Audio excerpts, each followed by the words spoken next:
자, 그러면 이제 벨기에의 역사를 간단하게 설명하려면 이게 복잡합니다. 유럽의 역사를 한국 사람들이 이해하는데 가장 장애물이 하나 있습니다. 그게 국가에 대한 개념이 다릅니다. 이 동양에서는 중국, 한국, 일본 할 때 국가라는 것은 변함없이 존재하는 그 자체죠. 땅과 바로 연결되고, 또 국가는 왕이 다스린다 하더라도 그것은 그 국가에 사는 민족 또는 국민들의 것이다 하는 이런 공유물이라는 생각이 강합니다. 그러나 유럽은 그렇지 않습니다. 유럽은 워낙 오랫동안 왕조 시대를 지나다가 보니까 이 국가라는 게 국민의 것이 아니고 왕의 사유물입니다. 이게 제일 중요합니다. 유럽 역사를 이야기할 때 국가는 왕의 것이었다. 국가는 왕의 사유물이었다.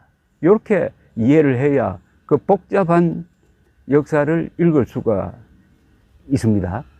자, 그러면은 한번 제가 예를 하나 들어보겠습니다.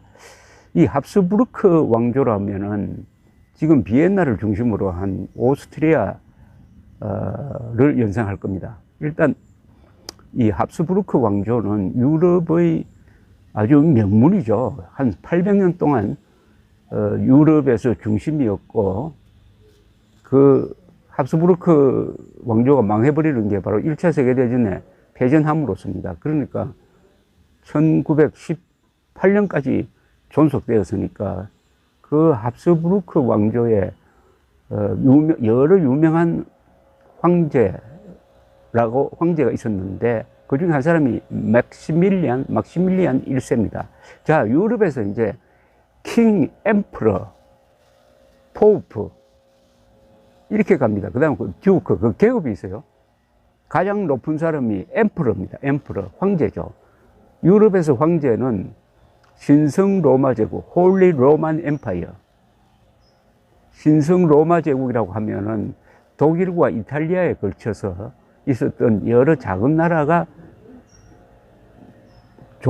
말하면 종주로서 뽑은, 대표로서 뽑은 사람을 신성 로마 제국 황제라고 보면 됩니다. 신성 로마 제국 황제인데, 다 독일 사람들이죠. 신성 로마 제국 황제는 대부분의 경우에 독일 왕과 이탈리아 왕을 겸합니다. 독일과 이탈리아 주로 북부에 걸쳐서, 통합을 했으니까. 그래서 황제라고 하면 신성 로마 제국 황제입니다. 물론 왕을 겸하죠. 신성 로마 제국 황제 중에서 유명한 사람이 있습니다. 막시밀리안 1세. 막시밀리안 1세는 주로 1400년대에서 1500년대에 걸쳐서 살았던 사람인데, 이 사람이 결혼을 잘했어요. 이 사람의 결혼 정책에 의해서 그 손자가 바로 칼 5세라는 걸출한 인물이 등장합니다. 칼 5세가 벨기에하고 관계가 있습니다. 어떻게 결혼을 잘 했느냐 하면은 막시밀리안 1세가 부르고뉴는 그때 공국이었습니다. 지금 그 유명한 포도주 산지인 부르고뉴 수도는 부르고뉴 주도라고 봐야 되겠네요. 디종이라는 도시죠. 이 부르고뉴는 한때 이 프랑스 지역 안에 있으면서도 거의 독립적인 왕국은 아니고 공국이었습니다. 아주 강했습니다. 공작을 듀크라고 그러죠. 그 부르고뉴의 공작, 이때는 여자가 마리아라는 여자 공작이죠. 그러나 통치자입니다. 와 결혼을 합니다. 그러니까 합스부르크의 막시밀리안 1세와 부르고뉴의 여공작 마리아가 결혼을 하는데, 이렇게 됨으로써 부르고뉴가 다스리고 있던 나라를 막시밀리안 1세가 접수를 하게 되는 거죠. 남편이니까. 또 이 마리아는 일찍 죽어요. 그럼 이때 부르고뉴가 다스리고 있었던 나라가 어디냐 하면은 이게 핵심입니다. 바로 지금 네덜란드와 벨기에, 그리고 룩셈부르크를 포함한 이 지역입니다. 이 지역을 로우 칸츄리즈라고 합니다. 로우 칸츄리즈. 로우 칸츄리즈를 하면은 저지대라는 뜻이죠. 저지대. 저지대입니다. 사실은 저지대. 그리하여 이제 아주 횡재를 한 거죠. 횡재. 신성 로마 제국 황제 막시밀리안 1세가 결혼을 잘했다는 말씀을 드렸습니다. 부르고뉴의 여공작과 결혼을 해서 부르고뉴가 다스리고 있던 이 네덜란드, 지금입니다. 네덜란드 일대, 로우 칸츄리즈, 저지대 일대를 합스부르크가 다스리게 되었습니다. 그러니까 결혼을 잘해서 부인이 다스리던 나라를 그냥 공짜로 접수를 해버린 거죠. 그런데 아까 말씀드렸던 대로 이 부르고뉴도 잘 살지만은 부르고뉴가 다스리던 이 로우 칸츄리스, 프랑드스를 핵심으로 하는 프랑드스, 네덜란드 이 지역이 워낙 잘 사는 나라니까 이제 발전을 하게 됩니다. 그 다음에 본인도 결혼을 잘하지만 아들 결혼을 또 잘생깁니다. 펠리페 1세 아들을 또 누구와 결혼시키느냐 하면은 스페인의 이사벨라 여왕의 딸과 결혼시킵니다. 이사벨라 여왕이라고 하면은 여러분들 잘 아시죠? 이렇게 특히 콜럼부스의 1492년 아메리카 대륙 상륙을 지원하죠. 그러나 이사벨라 여왕은 스페인 왕이 아니고 스페인의 중심부에 있던 마드리드를 중심으로 한, 마드리드 톨레도를 중심으로 한 카스틸의 여왕이었습니다. 이분이 아라곤, 지금 바르셀로나 그 근방에 있었던 아라곤 왕국의 페르디난드와 결혼을 합니다. 그래서 공동왕이 돼요. 두 사람이 결혼에 의해서 스페인이 통일이 되는 겁니다. 동시에 두 사람이 1492년에 알함부르 궁전에 있던 마지막 이슬람 세력을 몰아냅니다. 약 700년에 걸친 레콩키스트, 기독교의 이슬람 축출이 완성되는 순간이었습니다. 그 뒤부터 스페인이 발전을 합니다.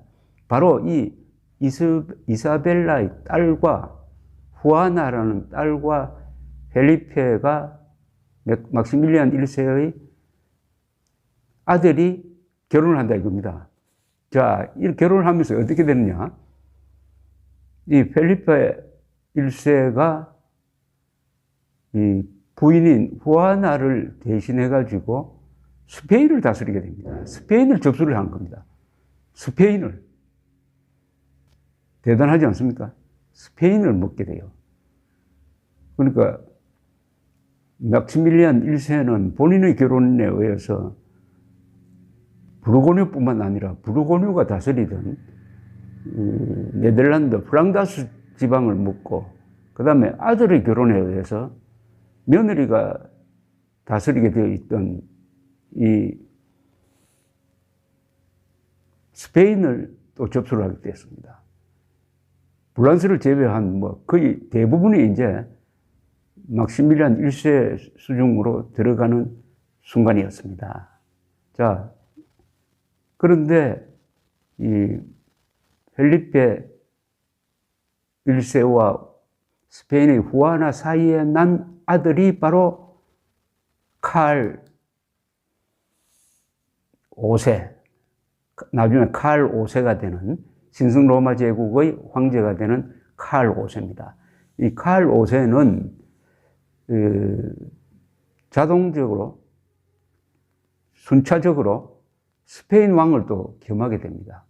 스페인 왕으로서는 카를로스 1세라고 부릅니다. 그러니까 이게 자꾸 역사책에서 혼동이 됩니다. 카를로스 1세, 독일어로는 칼 또는 카를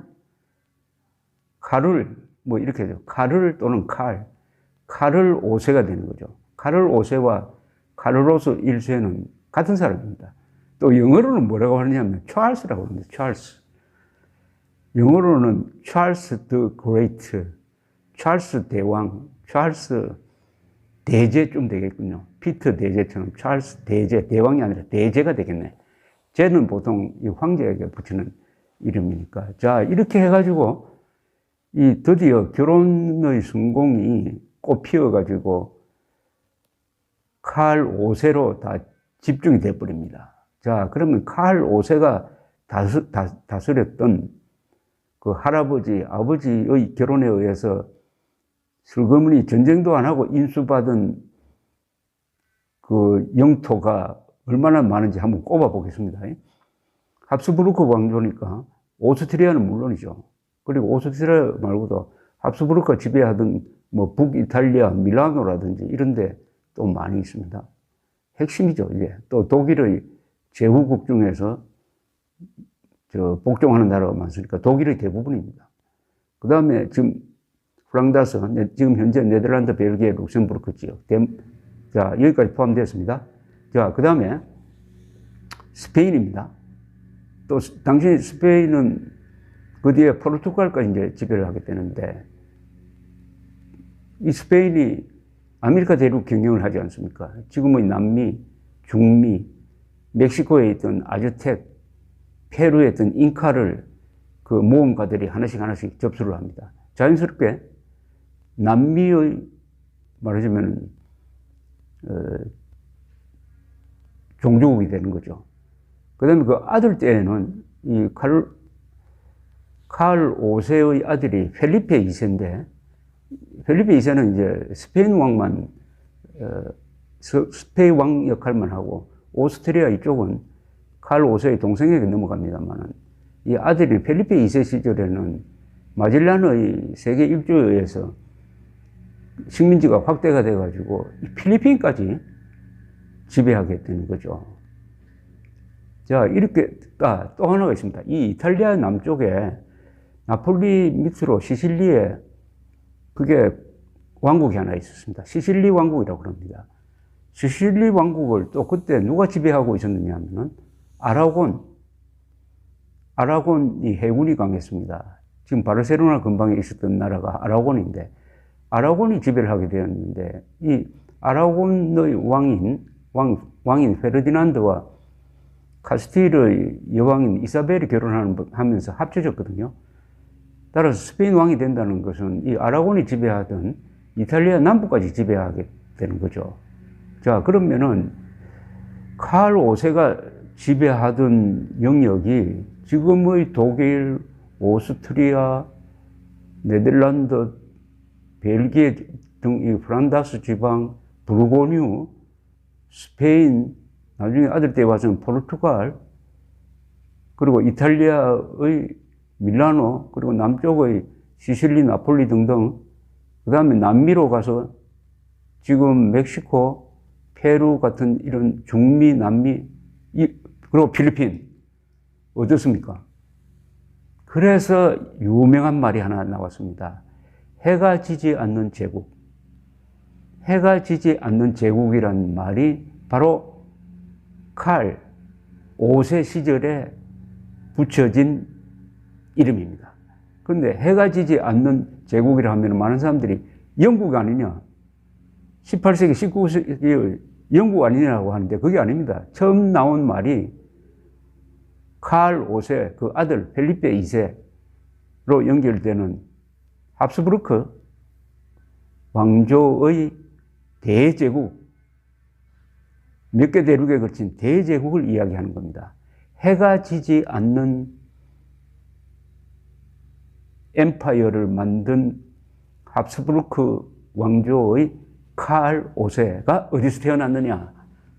어디가 태어났느냐? 바로 이 지금의 벨기에에서 태어났습니다. 벨기에의 이 브루셀에서 북쪽에 있는 겐트란 작은 도시에서 태어났습니다. 이 사람이 한 40년 동안 황제, 왕이 역할을 하면서 자기가 다스린 나라가 얼마나 넓습니까? 그러니까 이분은 여행을 하다가 세월 다 보낸 사람입니다. 여기 갔다가 저기 갔다가 여행을 하면서, 그러니까 여행으로 아마 몇십 년을 보냈을 겁니다. 그러나 그 중에서도 가장 오래 있었던 데가 이게 바로 벨기에에 가장 오래 있었습니다. 특히 그때 브루셀이 왕궁이 여기 있었어요. 왕궁이. 그러니까 사실은 그때 해가 지지 않는 제국의 수도는 브루셀이었습니다. 지금은 EU의 사실상 수도인데 16세기에는 해가 지지 않는 칼 5세 대제국의 사실상 수도가 브루셀이었다. 여기서 즉위를 하고 여기서 퇴위를 합니다. 그 궁전, 퇴위한 궁전이 나중에 불이 나서 사라지고 그 위에 벨기에 궁전을 새로 지었습니다. 이렇게 설명을 드리면은 대충 이 벨기에 브루셀의 이 역할이 대충 한 겁니다. 대충. 세부적으로 앞으로 들어가겠는데, 그렇게 되면은 아주 이렇게 연도 펴놓고 해야 되는데, 지금 제가, 대충 계략적으로 말씀드리면은, 현재 벨기에가 EU의 중심 역할을 하는 게 이게 단순한 게 아니구나. 16세기니까 한 500년 전에 이미 칼 5세가 해가 지지 않는 제국을 만들어가지고 브루셀이 사실상 수도를 한 것과 서로 이어지는 것 아니냐. 역사라는 것은 뭐 돌출하는 게 아니고 하늘에서 떨어지는 것도 아니고 항상 그 배경이 있습니다. 앞으로 계속 벨기에 이야기를 한번 해보겠습니다. 감사합니다.